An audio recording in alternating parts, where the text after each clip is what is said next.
March 2011. Japan suffers a huge earthquake, triggering a massive tsunami.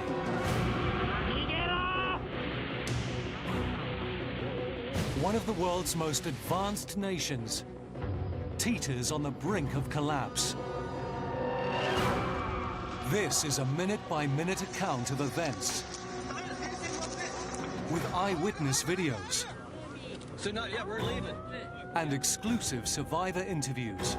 I didn't actually realize that I was going to be documenting the final moments of an entire town. World-leading scientists analyze the megaphysics. This earthquake is one of the top 5 on Earth. This was a planetary monster. We reveal the actual sound of the quake and explore the future threat. Which earthquake zone is next?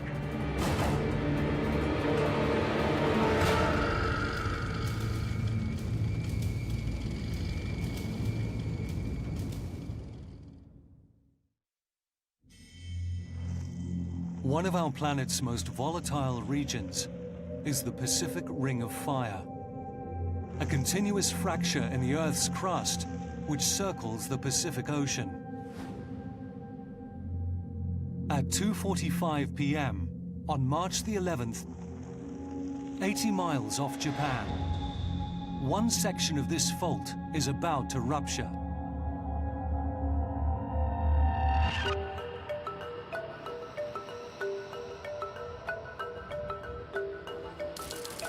Downtown Tokyo, the largest city in the world.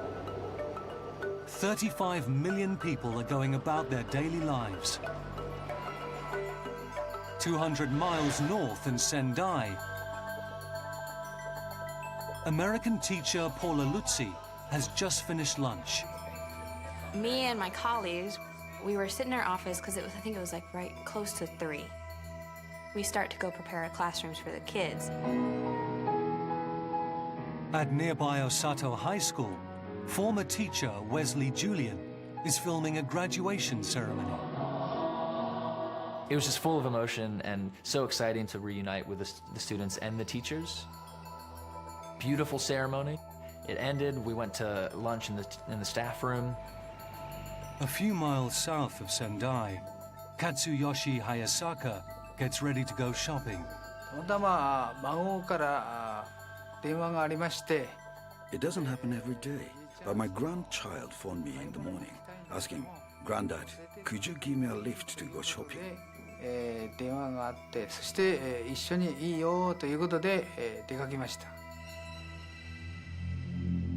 There is no sense of what's about to happen. But 80 miles out in the Pacific Ocean, and 20 miles down inside the Earth's crust, the Pacific Plate is being forced down underneath Japan. Solid rock twists and cracks. Stresses build up in the system until something snaps. In Tokyo, seismic data streams into the country's earthquake monitoring HQ.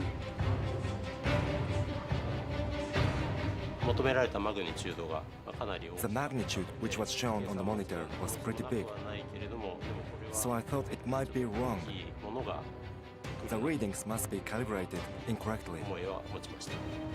Other scientists record underwater sound of the tectonic plates grinding against each other.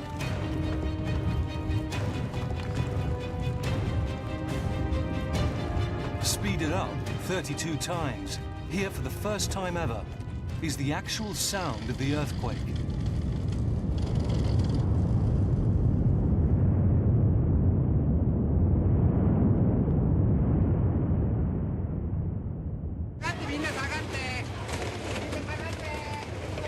People in Sendai are among the first to feel the tremors. It just kept getting stronger and stronger. So like all of us just kind of stood up, looked at each other, and ran out.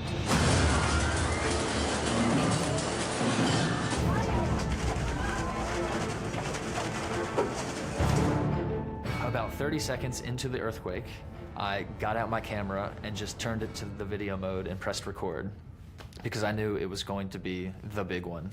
Holy crap. This is the big one. Holy. And there's nothing I can do. I can't run anywhere. Are we okay here? Yeah, I think so. We'll just follow what they're doing. My thought was, is this building gonna collapse?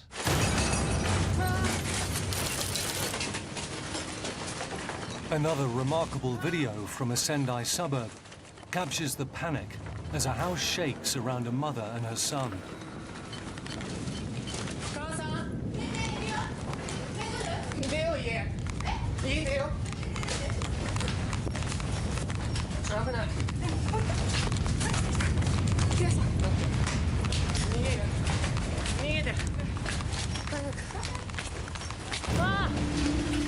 After 50 seconds, the ground offers the only source of refuge.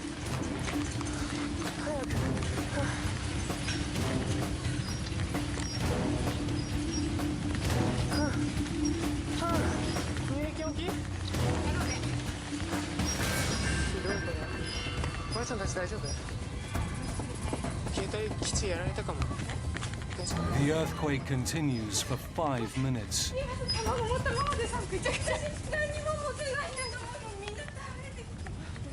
We had one big one, and then it kind of stopped, but then another one happened. It just kept going.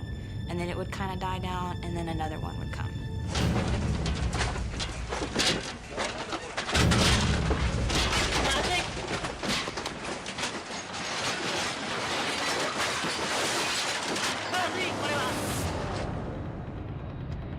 At Sendai Airport, air traffic controller Yoshi Kabune faces a critical emergency. Fluorescent lamps in the ceiling were falling down. There were aircraft flying in the vicinity at the time, so we worked hard to make them circle above, because the airport could not be used.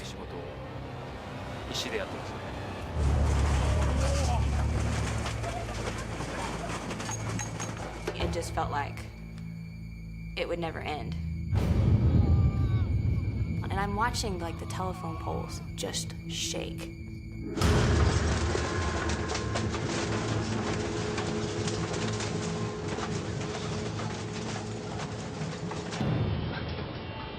No joke. The scariest part about being in an earthquake is being completely helpless.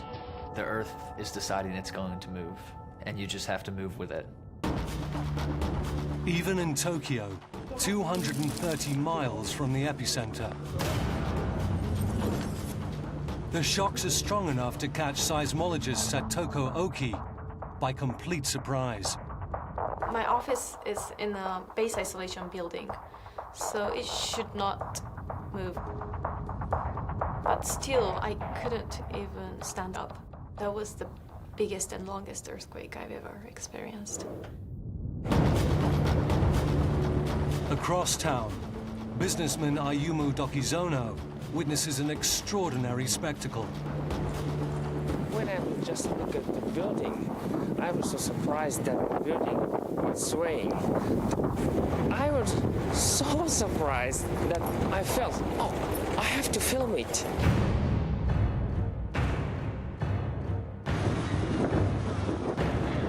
Only 7 people die in Tokyo. But strange things start to happen. Cracks in the ground open and close.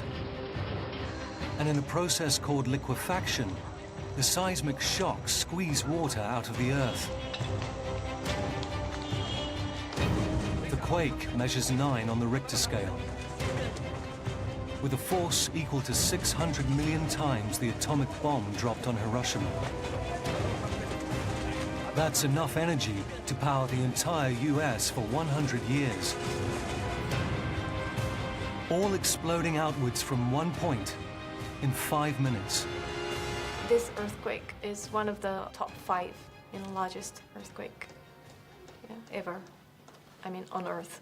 Yeah. It is so big that it tilts the world 25 centimeters on its axis and slows the Earth's rotation to shorten our days by a fraction of a second. In Japan, the earthquake even rattles the most safely guarded installations. Just 90 miles from the fault line stands Fukushima Daiichi nuclear plant. With electricity cables damaged, emergency systems kick into action,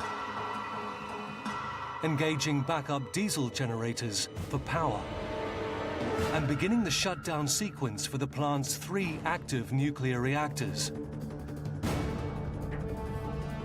But 80 miles out to sea, the earthquake has unleashed an even more terrifying force. And it's rippling outwards at 500 miles per hour.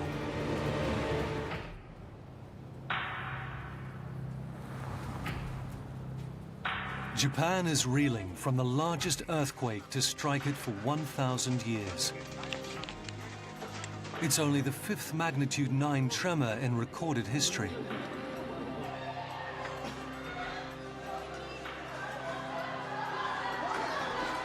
But one thing scares the Japanese even more: a tsunami tidal wave. And this is exactly what the quake triggered. When the Earth ruptured, 250 miles of ocean floor thrust upwards over 3 meters. This displaced 100 billion cubic meters of water in the ocean above, causing a surge that initially travels at 500 miles per hour. At the very beginning, it propagates almost the same speed as airplane.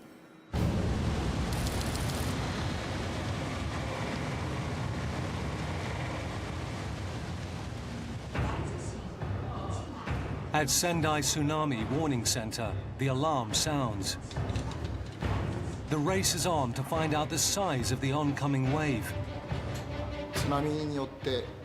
Due to the tsunami and the earthquake itself, most of the monitoring stations were damaged. It was something that was unreal. As monitoring systems in Japan are overwhelmed, scientists worldwide track the advancing wave. I received a call at 1:20 in the morning from a colleague in California. He said, "Turn on the television. All hell is breaking loose in Japan."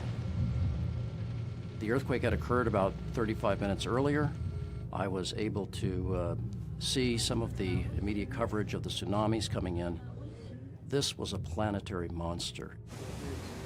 3 miles out to sea, the Coast Guard filmed the first breathtaking sight of the tsunami.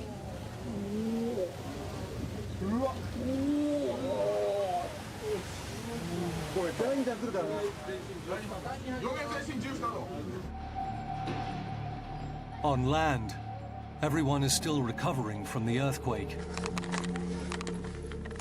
They have less than 30 minutes before the big waves start to hit.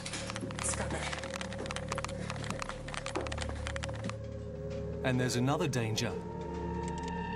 Parts of the Japanese coast have sunk 1 meter lower, meaning that the impact of the tsunami will be even greater. In the coastal port of Otsuchi, American eyewitness Brian Barnes is working on a conservation project.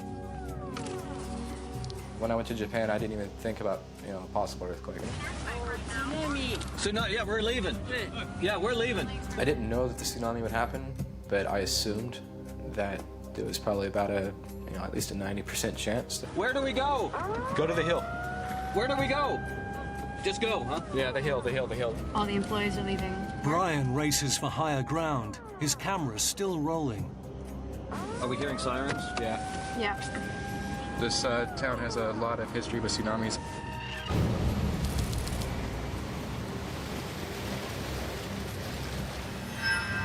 When the tsunami approaches land, it slows dramatically.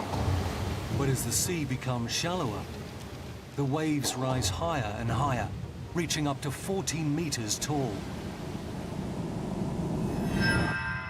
In the radar room at Sendai Airport, air traffic controllers are desperately diverting aircraft away from the quake-hit runway. None of us really had time to think about our own lives. Everyone was just working very hard to manage the aircraft.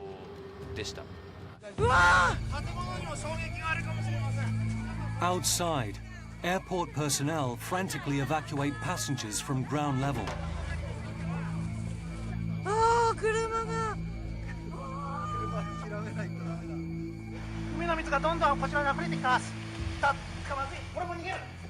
In nearby towns, tens of thousands of people are running for their lives.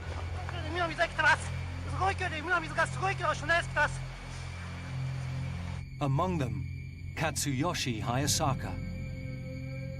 The only nearby structure capable of withstanding the wave is the concrete school building a few blocks away.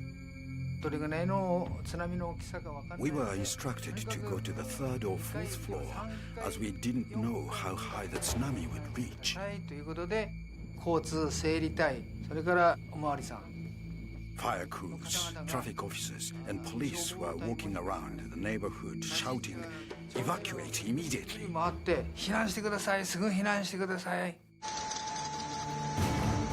The Japanese coastline is just seconds from impact.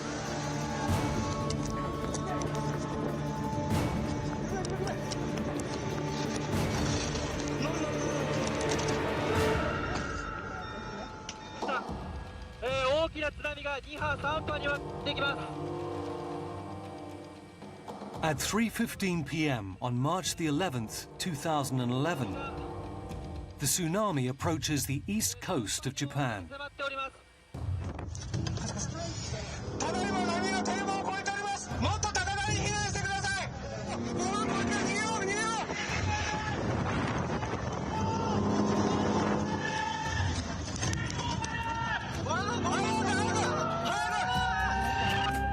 How quick the tsunamis come?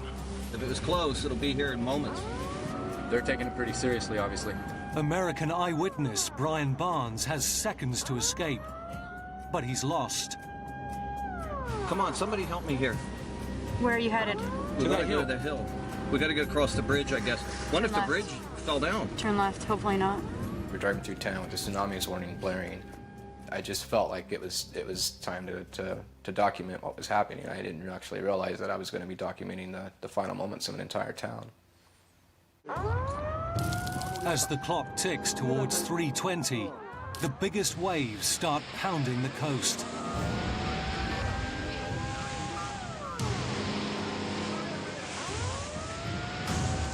Hundreds capture the moment on camcorders and camera phones. In the port of Shiogama, the sea erupts.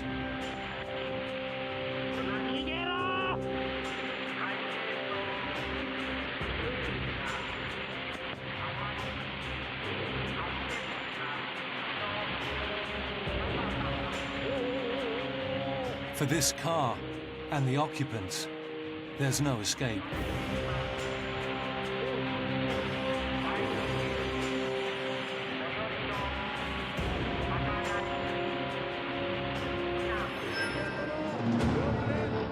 "80 miles up the coast in Kamaishi, millions of cubic meters of water are forced through streets just 10 meters wide.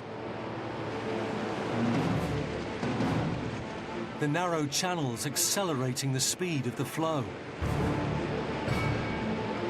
I kept hearing tsunami, and it was 10 meters, and here are the towns that it's going to hit.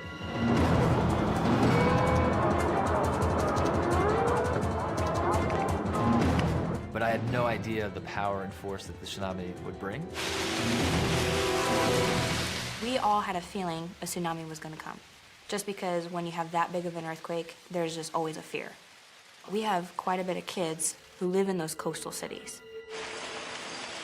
We're just sending out prayers to them, you know, just making sure that hopefully they were not there when it hit. Paula and Wesley are safe on higher ground, but tens of thousands aren't.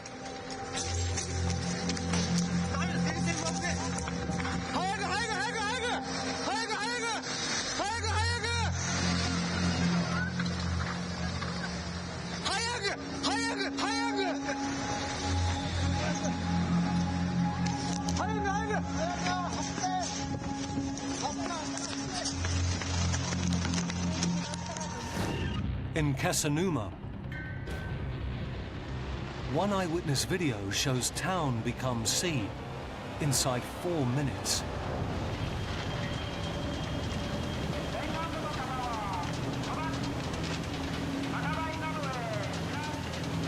In 15 seconds, road becomes river.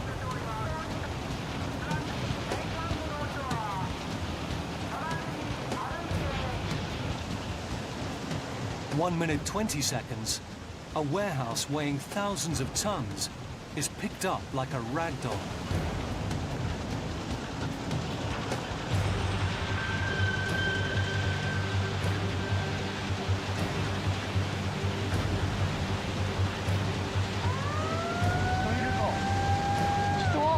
In 2 minutes, he spots a person in the water.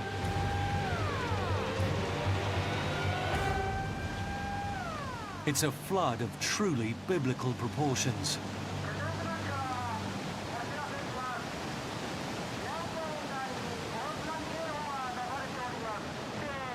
Just 3 minutes, 15 seconds after it started, the torrent has reached the 3rd floor, over 8 meters high.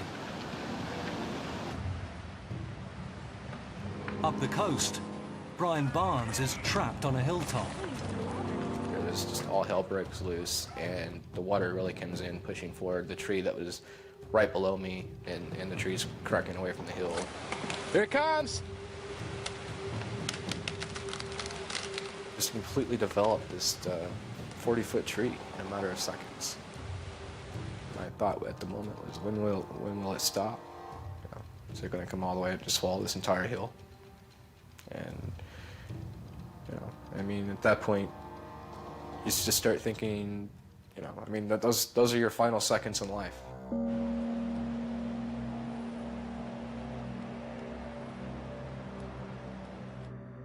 By 3:55 p.m., the tsunami reaches Arahama. Katsuyoshi Hayasaka gets to the roof of this school building just in time. As soon as someone shouted, "It's the tsunami," a huge tidal wave came towards us with thundering noise and clouds of dust as walls tumbled down. There was a crushing noise, and the air was full of debris.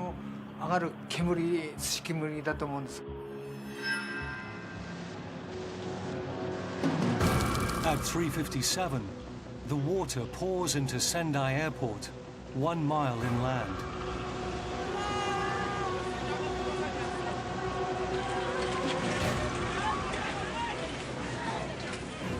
Air traffic controller Yoshi Kabune is still trying to divert planes when he is forced to escape to a higher floor.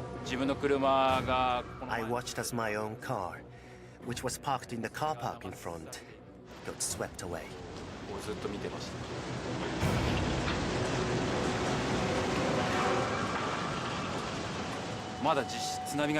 There were still people walking on the ground who were unaware of the tsunami. I heard people yelling at them to get away, and I saw some people in confusion as they tried to escape.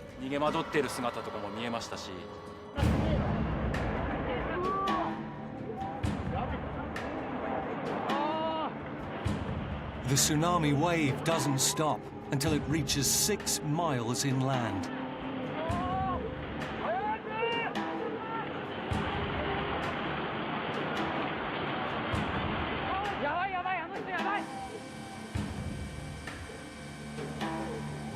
Japan has suffered 2 deadly blows. First, earthquake, and then tsunami. But a 3rd disaster is about to strike. as the nation faces potential nuclear meltdown.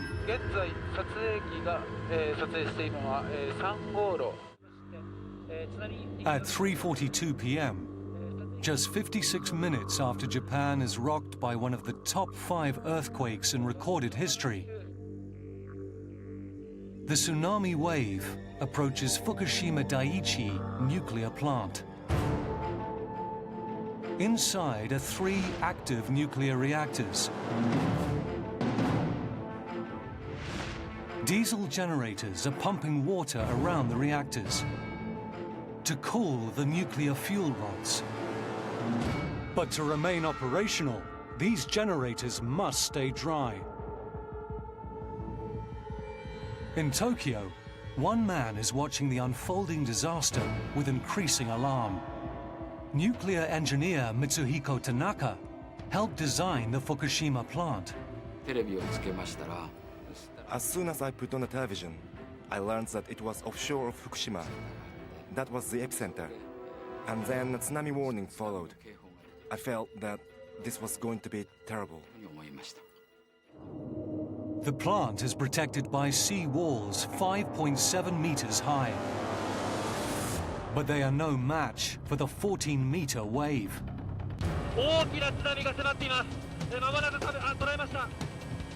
Filmed just after the wave has hit, this remarkable video shows the damage. Swamped by the wave, the diesel generators are destroyed.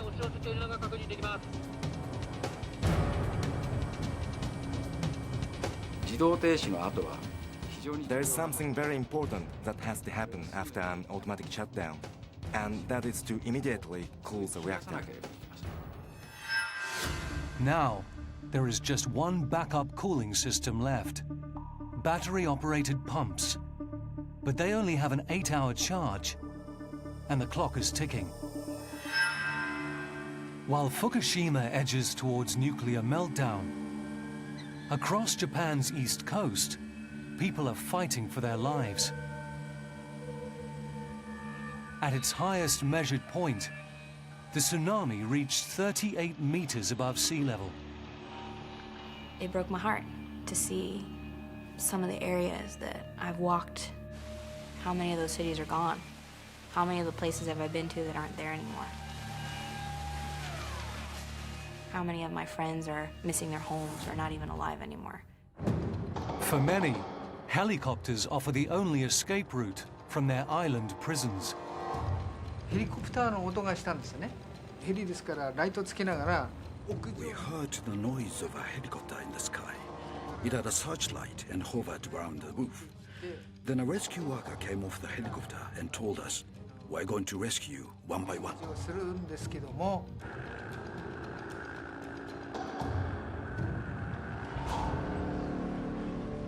Brian Barnes returns to Otsuchi to discover a scene of utter devastation. It was like nothing that you could even imagine.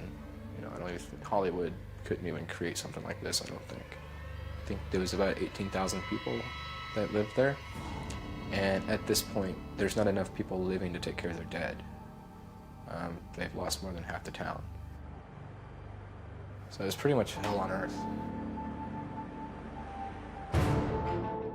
But Japan's nightmare is about to get even worse.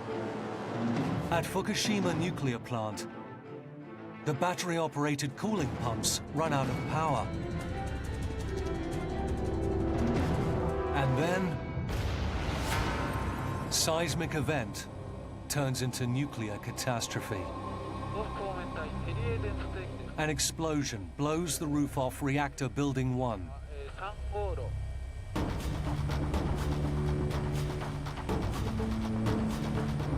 Two days later, another explosion hits reactor building 3. With all automatic systems disabled, the authorities have to make a terrifying decision. They must send men into a radioactive zone to manually cool the reactors. One of the chosen few is Tokyo fireman Yukio Takayama. 福島原発に入ったのは When we got through the main gate at the Fukushima nuclear power plant, I think it was after 2300 hours on the 18th at night. My very first impression was that it was like a strangely silent haunted house.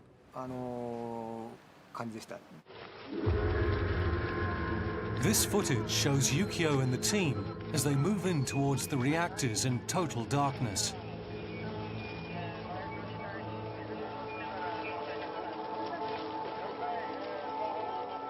You couldn't smell anything or see anything dangerous. There was nothing that you could see. All we had in front of us was the collapsed nuclear power station, reactor number 3, right in front of us, which was billowing smoke.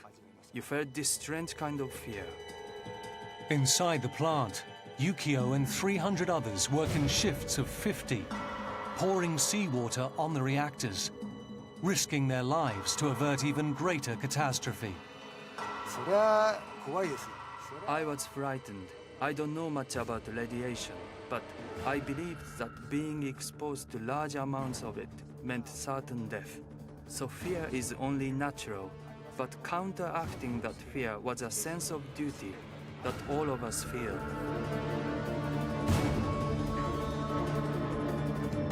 The Fukushima radiation leak is eventually given the maximum nuclear disaster rating of 7, the same as Chernobyl.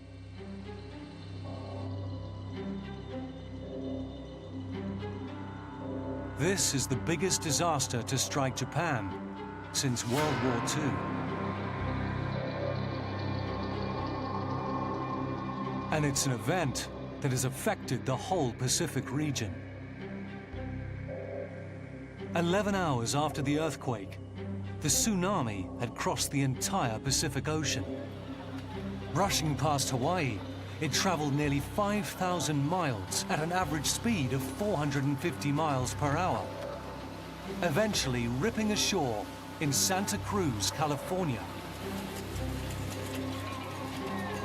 If a tremor in Japan can cause this, it's an ominous warning of the seismic threat that lies under America's own coastline. As the true nightmare of Japan's earthquake and tsunami emerges, earthquake scientists race to work out the implications of this disaster for the rest of the world. It's been a remarkable time for big earthquakes. There was a magnitude 6.1 aftershock right beneath the city of Christchurch in New Zealand. That was a tremendously damaging event. It killed over 180 people. We had an earthquake off Chile, magnitude 8.8 just last year, and now this year, magnitude 9 off Japan. In just over a year, 3 points on the Pacific Ring of Fire have exploded. A possible 4th point in the sequence is the US West Coast. There is now one question on everyone's minds. One of the things we try and understand when an earthquake like this happens in some faraway place like Japan is what are the implications for us in the United States? Over 25 million people live along the Pacific coast of North America. From Mexico in the south to Alaska in the north, the whole region is seismically active. One of the biggest danger zones is in California, where the Ring of Fire runs inland, straight down the San Andreas fault line. Professor Tom Jordan has simulated the effect of a major earthquake in this area. This shows the San Andreas Fault in Central California, and what you're going to look at here is a simulation of a magnitude 8 earthquake as it ruptures the northern part of the San Andreas, comes speeding down at 6,000 miles per hour. Essentially, Los Angeles is a big bowl of jelly that shakes. This, of course, is not the kind of earthquake you'd want to be in. But further north, America faces an even greater danger. As many people now understand, there is a fault very similar to the one that broke in Japan off the northwestern coastline of Oregon, Washington, Northern California, and British Columbia. Lurking just 50 miles off the coast is an active seismic zone known as the Cascadia Fault Line.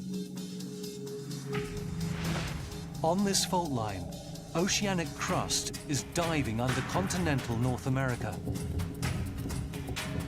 And here too, the rock is under massive pressure. If it reaches breaking point, the Pacific Northwest could face a similar catastrophe, a terrifying earthquake, triggering a huge tsunami that would hit the west coast of America in just 25 minutes. An event like this, which is right offshore, gives very little warning time to the people that live onshore. The cities of Vancouver and Seattle are right in the firing line. We always tell people, if you feel a big earthquake near the ocean, get to higher ground, because there's really not time for tsunami warning systems to kick in, and they sort of have to self-evacuate. Countries all around the Ring of Fire must learn from the disaster in Japan by building stronger sea defenses and learning how to predict earthquakes. We don't know how to tell you, hey, next week, get out of town, there's going to be a big earthquake. We are working on that problem very hard, but earthquakes turn out to be very difficult to predict. Nowhere is this problem greater than in Tokyo, as hundreds of aftershocks rattle an already shaken nation. I was actually a little shocked about the earthquakes that came after the big one. I guess that would be the one area where I really wasn't prepared, because from the time it happened that Friday to the time I left around Tuesday of the next week, they happened constantly. I would say almost every hour or so. Tom Jordan has analyzed the aftershocks. We're going to look at the sequence of earthquakes that occurred during this incredible week. That green dot is a foreshock that occurred 50 hours before the main shock. You can see the main shock in red, and then all of the aftershocks that occurred for the following week. In the month after the big earthquake, 3 powerful magnitude 7 aftershocks have rocked Japan. As terrible as this earthquake has been, we haven't seen the end of it. The aftershocks that are occurring in Japan are going to continue for months and years into the future. And one of the big concerns we have is, where will those aftershocks be? The city of Tokyo, the world's largest city, sits on the edge of the current aftershock zone. So we have to be very concerned about the seismic risk to Tokyo. This sequence isn't over.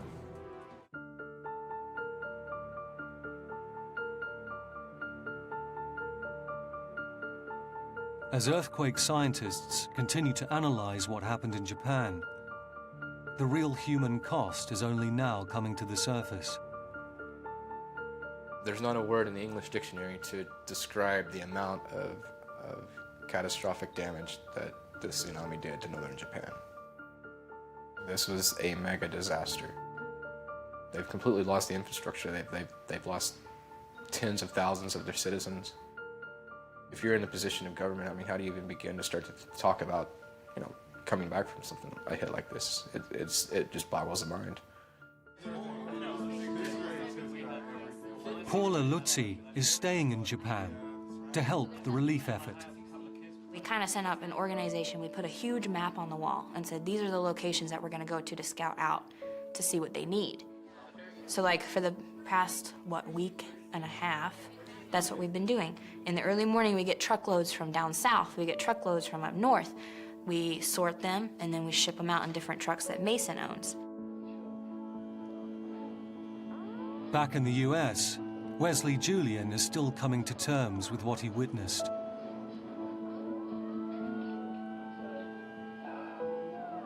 Whenever I watch this footage, I'm always taken back right to that moment. And that moment was the scariest moment of my life.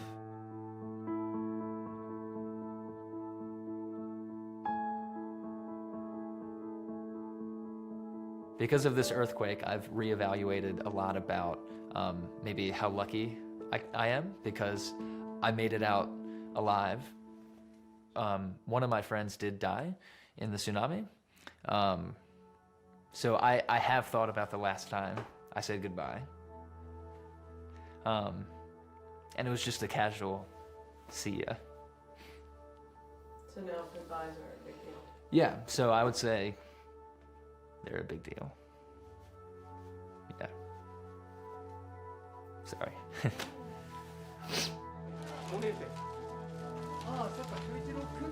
Across Japan, tens of thousands of survivors live in makeshift shelters. 今まで70年のね、人生を送ってきました。 I've been living for 70 years. I have experienced many things in my life, and I think I'm back to square one. We need to start from scratch.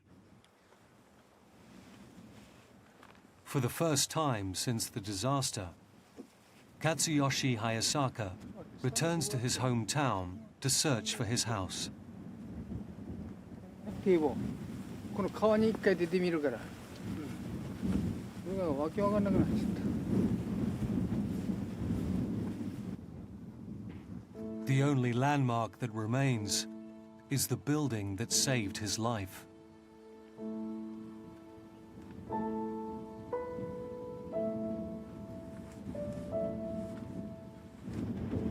ここから割り出して、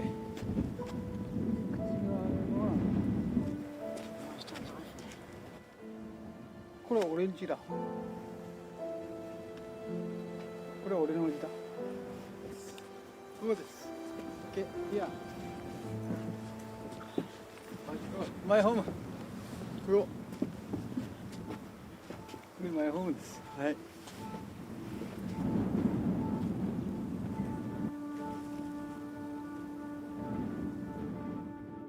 これから先どうしていくか。 The most important thing is, what do we do now? I'm not talking about a couple of individuals here.